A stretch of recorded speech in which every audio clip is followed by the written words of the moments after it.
Il y a des joueurs comme ça qui vous marquent toute votre vie.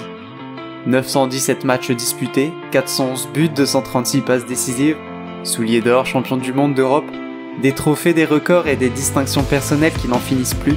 Cet attaquant avait tout pour lui. Rapide, altruiste, précis devant le but et doté d'un flegme légendaire, ce joueur a martyrisé durant de longues années toutes les défenses du monde, avec notamment son intérieur du pied, qui n'en finissait plus de faire trembler les filets. Un joueur qui aura marqué sa génération, je parle bien évidemment de Thierry Henry, et voici son histoire. Chez les jeunes, Henry évolue dans plusieurs clubs de la région parisienne, avant d'intégrer le centre de préformation de l'INF Clairefontaine et d'être ensuite repéré par l'AS Monaco.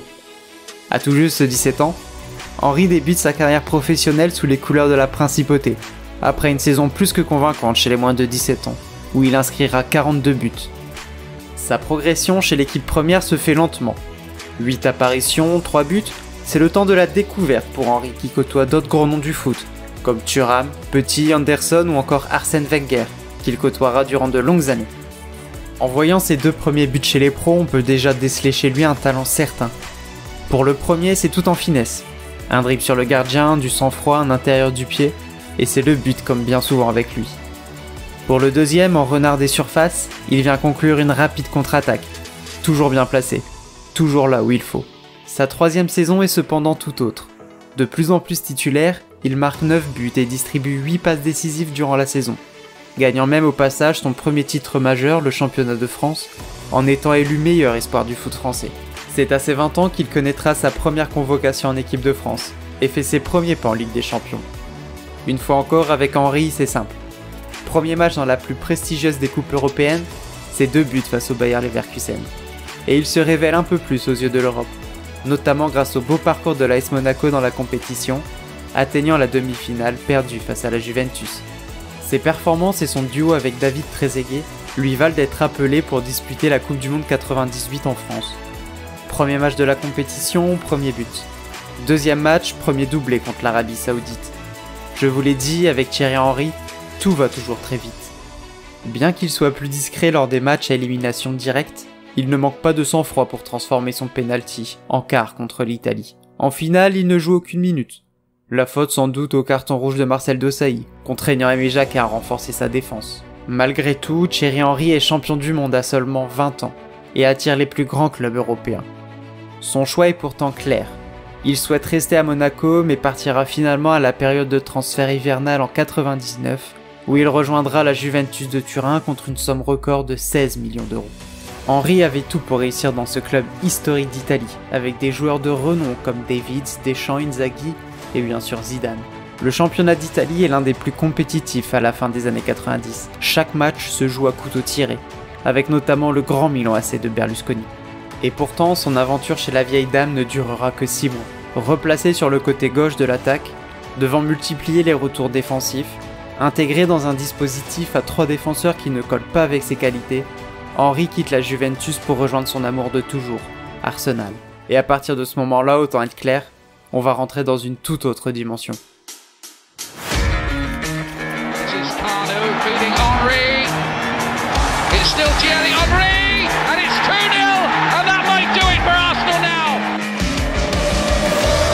Henry, what a goal! Now here's a situation that Thierry Henry could exploit against Chris Berry. It's the classic 1 against 1, and Henry's made it, and Henry has scored! Oh! In Stadium, Thierry Henry has had all sorts of bad luck here, and Thierry Henry, thank you very much, because we've set it up, and he has delivered. Thierry Henry à Arsenal, c'est simple. C'est 228 buts et 103 passes décisives en 376 matchs pour les Gunners. Après quelques matchs déjà dans la capitale anglaise, Henry détonne. Enfin dans l'axe de l'attaque sous les sortes d'Arsène Wenger qui le connaît bien, le Français fait parler toute sa palette technique. Serein devant le but, rapide, bon dribbleur, collectif. Pour sa première saison chez les Gunners, Henry c'est 26 buts toutes compétitions confondues, avec déjà quelques bijoux à son actif, qui ravissent tout Highbury. À la réception d'un centre en renard des surfaces, un missile de loin envoyé dans les cages du gardien, déborder un joueur grâce à sa vitesse pour finir avec un plat du pied, c'est certain. Henry a tout d'un grand duo de ses 22 ans. et a même réussi à faire oublier le départ de Nicolas Anelka, parti au Real de Madrid lors de la période des transferts. Notre numéro 14 était également bien entouré, avec des noms comme Patrick Vieira, Marc Overmars ou encore Dennis Bergkamp. Cette équipe d'Arsenal terminera la saison 99-2000 deuxième, derrière le grand Manchester United, qui ne laissera rien aux autres durant ce championnat, sous les ordres de Sir Alex Ferguson. Au niveau européen, Henry s'éclate avec 8 buts en Coupe d'Europe. Mais malheureusement, les échecs au tir au but de Patrick Vieira et Davor Suker face à Galatasaray empêchent l'attaquant français d'acquérir sa première Coupe d'Europe avec Arsenal. À l'été 2000, Henry découvre la Coupe d'Europe avec l'équipe nationale. L'équipe de France à ce moment-là, c'est une bande de potes, prenant du plaisir à l'entraînement et ça se ressent durant les matchs. Finissant deuxième de son groupe derrière les Pays-Bas, notamment grâce à 2 buts de Thierry Henry, les Bleus filent en quart de finale contre l'Espagne de Raoul, où un somptueux coup franc de Zidane les envoie en demi-finale contre le Portugal de Luís Figo. Dans un match tenace où les deux équipes se rendent coup pour coup, Henry parvient à égaliser et à emmener son équipe en prolongation. Surclassant ses adversaires du soir, Zidane transforme son penalty et emmène les Français en finale de la Coupe d'Europe grâce à la règle du but en or. La finale, on la connaît tous. Italie-France, un bisou sur le crâne de Barthez et on est parti. Des Italiens dominateurs fêtant la victoire avant le coup de sifflet final, une égalisation de Sylvain Wiltord à la dernière seconde, puis une masterclass de David Trezeguet en prolongation. Et c'est le deuxième titre majeur avec l'équipe nationale pour Thierry Henry. De retour en Angleterre, l'attaquant brille toujours dans une équipe des Gunners bien rodés, inscrivant même quelques bijoux, dont un face à son ami en sélection Fabien Barthez. Malgré ses 17 buts en championnat, Arsenal finit deuxième de Première Ligue, derrière une fois encore un Manchester United beaucoup trop fort. Cette saison est d'autant plus frustrante pour les Gunners avec la défaite en finale de la Coupe d'Angleterre face à Liverpool et au doublé du jeune Michael Owen, venant sceller la victoire des siens dans les 10 dernières minutes du match. Quatrième du Ballon d'Or, remporté par ailleurs par ce même Michael Owen, Thierry Henry attaque la saison 2001-2002 tambour battant et affirme davantage son statut de serial buteur. Un but dès le premier match de championnat, des coups francs, des buts de la tête, rien ne l'arrête. Ses 24 buts en 33 matchs de championnat lui permettent de devenir meilleur buteur de la compétition, mais aussi d'emmener Arsenal tout en haut du classement. Cette saison marque une nette domination des hommes d'Arsène Wenger, avec des maîtres à jouer comme Robert Pires et Dennis Bergkamp, qui finiront aux 2 premières places des meilleurs buteurs de championnat. Mais les Gunners ne s'arrêtent pas là. Leur domination totale s'exprime également en Coupe d'Angleterre, où cette fois personne parvient à leur tenir tête, pas même Chelsea lors de la finale. Arsenal est à ce moment-là sur le trône du royaume, et Henry poursuit sa progression, s'affirmant dorénavant comme un leader de l'équipe. Malgré les mauvaises performances d'une équipe de France en bout de cycle lors du Mondial 2002 en Corée du Sud et au Japon, avec une élimination en phase de poule, Henry ne se laisse pas abattre et signe pour sa 4e année en Angleterre, une de ses meilleures saisons du haut de ses 25 ans. Une 2e place en championnat derrière Manchester United une fois encore, 24 buts et 20 passes décisives en 37 matchs de championnat, seul joueur par ailleurs avec Messi à avoir réalisé une telle saison, avec au moins 20 buts et 20 passes décisives en championnat. Une nouvelle fois vainqueur de la Coupe d'Angleterre, la saison des Gunners est loin d'être banale. Bien que collectivement cette année est moins glorieuse pour Arsenal, Henry continue de briller et de marcher sur l'Angleterre. Autant capable de déborder son adversaire avec une aisance déconcertante, d'envoyer une praline des 30 mètres ou de la jouer tout en finesse, capable de tout faire à n'importe quel moment, n'importe où, il est un véritable poison pour les défenses et tous le redoutent. He's very special in every way. He doesn't really have weaknesses in his game. He makes it look so easy. He can create goals, he can score goals. He's got the pace, he's got the strength, and then he's got his skills as well. And to come across a player like him, I think you can only do that once in every 100 years maybe. Vous l'aurez compris, à ce moment-là, Thierry Henry est déjà un monstre sur le terrain. Et pourtant, la saison 2003-2004 va l'inscrire davantage dans la légende de ce sport. Avec un effectif peu modifié par rapport à la saison dernière, Arsenal va réaliser une saison tout simplement parfaite. Rigoureux défensivement avec 13 clean sheets et seulement 26 buts encaissés en 38 matchs, des ailiers capables de faire des allers-retours durant 90 minutes, des distributeurs de caviar sur commande, un finisseur qu'on ne présente plus, bref, la machine est parfaitement huilée et aucun cadeau ne sera fait aux autres équipes de la couronne d'Angleterre. Fort avec les faits mais aussi fort avec les cadors du championnat, Arsenal est tout simplement trop fort, intouchable, imbattable, et signe une première place en championnat sans aucune défaite. Henry, quant à lui, claque 30 buts en championnat. Et le meilleur buteur, mais aussi le meilleur joueur de la Première Ligue, pour la 2e année consécutive. Malgré tout ça, il finit 2e du Ballon d'Or derrière le Turinois Pavel Nedved, même si pour beaucoup, Henry aurait dû obtenir la première place. Les 2 prochaines saisons se ressemblent une fois encore pour lui.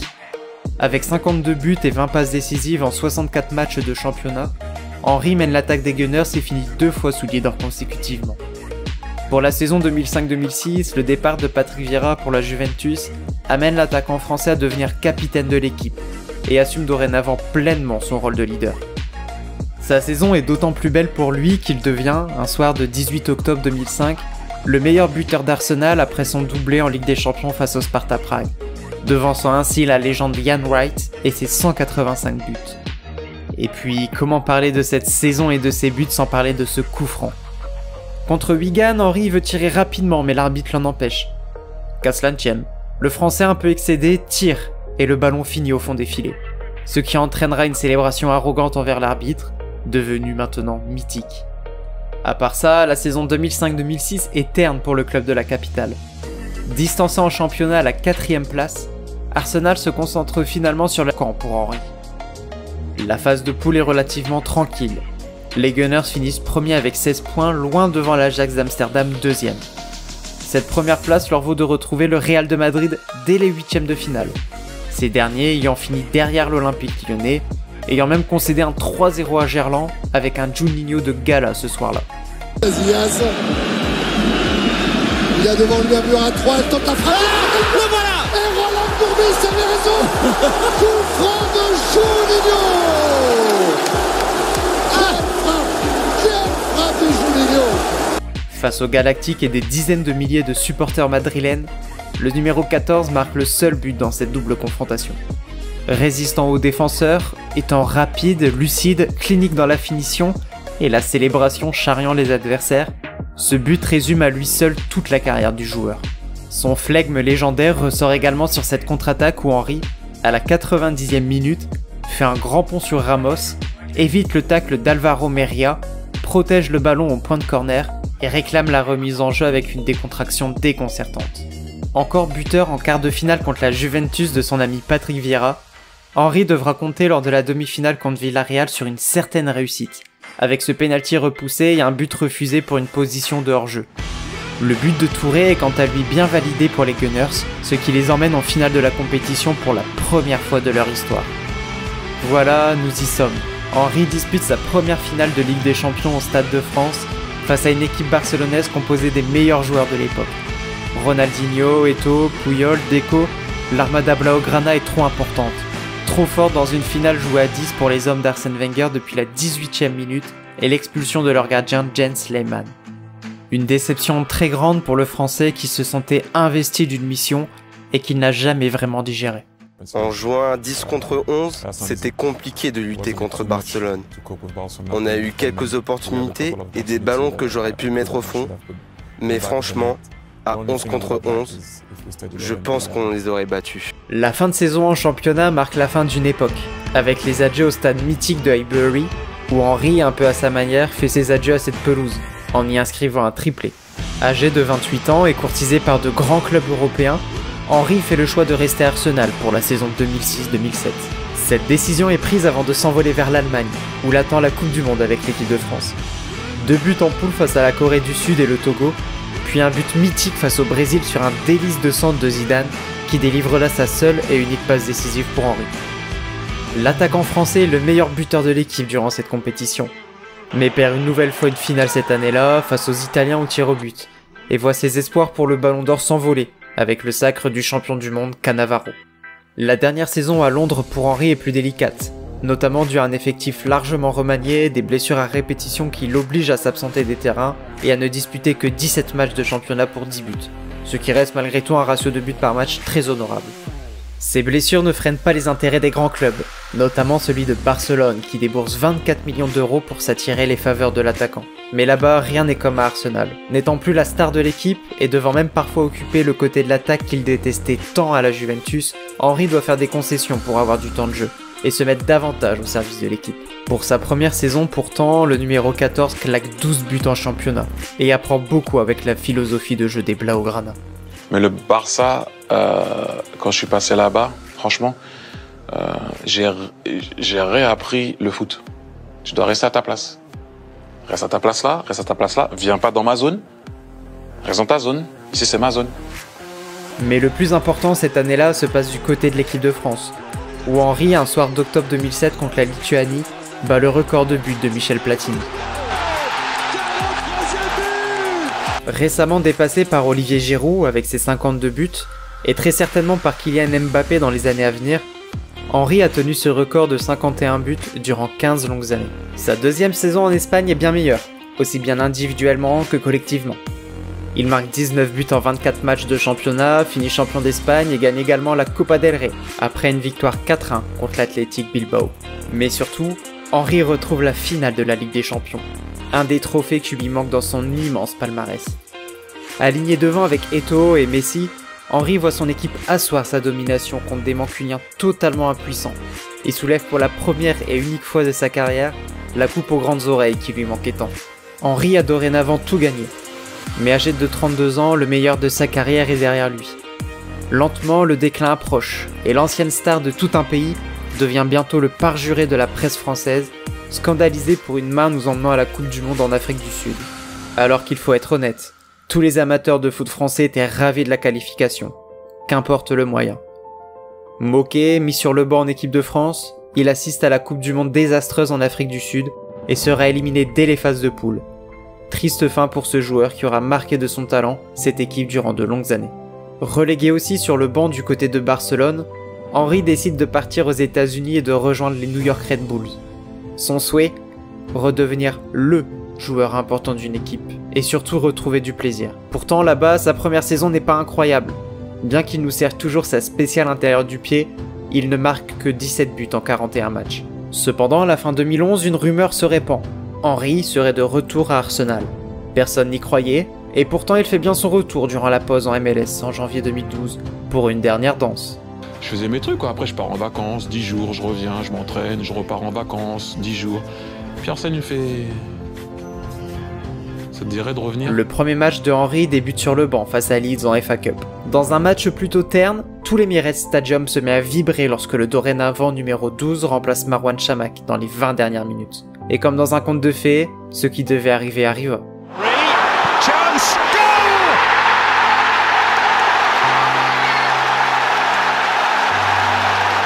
He may be cast in bronze, but he's still capable of producing truly golden moments. Durant ces 2 mois de prêt, Henry peaufine ses stats en ajoutant un but en championnat contre Sunderland, avant de retourner en MLS pour y terminer sa carrière.